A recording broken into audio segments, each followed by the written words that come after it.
ठीक है। Defence studies आपका सब्जेक्ट रहा है? जी मैम। क्लॉज़विट्ज़ की थ्योरी बताइए। सॉरी मैम, मैं नहीं रिकॉल कर पा रही। आर्मी का कैसा संरचना रखते हैं वो? एक जगह इकट्ठा करना चाहिए या अलग अलग जगह से अटैक करना चाहिए? मैम वो एक जगह एक संकेंद्रित आक्रमण की बात करते हैं। ठीक है। लो इंटेंसिटी कॉन्फ्लिक्ट किसे कहते हैं? Sorry proxy war?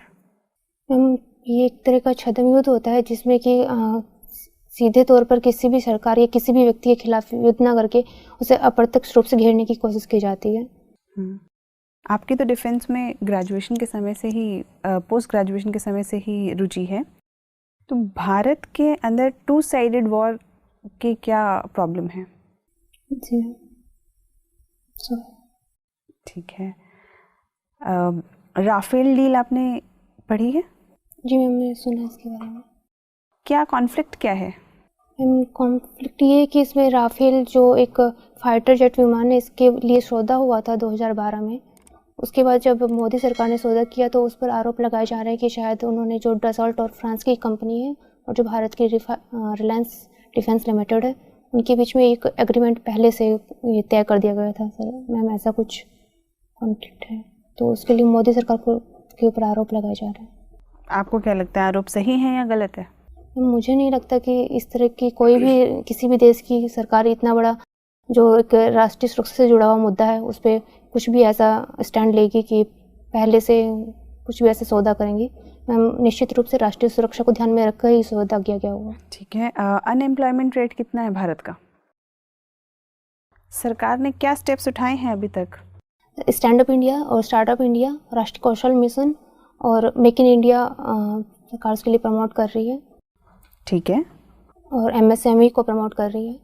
एक प्रेग्नेंट वुमेन आपके पास आती हैं उत्तर प्रदेश में और आपसे पूछती हैं कि मैं क्या क्या सरकारी बेनिफिट्स ले सकती हूँ स्कीम्स का, कौन कौन सी स्कीम्स बताएंगी आप उन्हें? मैम एक प्रधानमंत्री मातृत्व योजना है और मैं रिकॉल नहीं कर पा रही हूँ। चलिए कोई बात नहीं।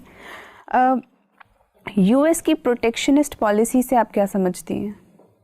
मैम यूएस अभी जो अपनी फर्स्ट अमेरिका की पॉलिसी को पर काम कर रहा है, उसका कहना है कि सबसे पहले सिर्फ अमेरिका के हितों का संरक्षण करना है, उसके बाद में विश्व के बारे में सोचना है।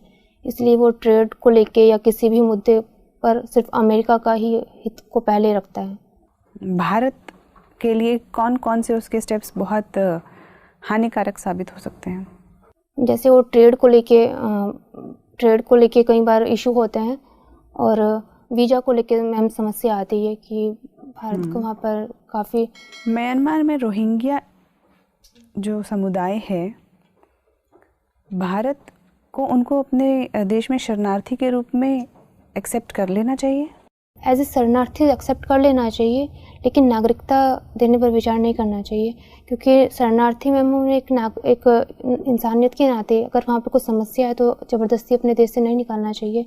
म्यांमार गवर्नमेंट जो है उनके साथ बातचीत करनी चाहिए और धीरे धीरे उन्हें डिपोर्ट करना चाहिए। वहाँ पर एकदम से अमानवीय उनके साथ व्यवहार नहीं करना चाहिए, क्योंकि वहाँ पर वो पहले से बहुत ही क्रूशियल कंडीशन में जी रहे हैं।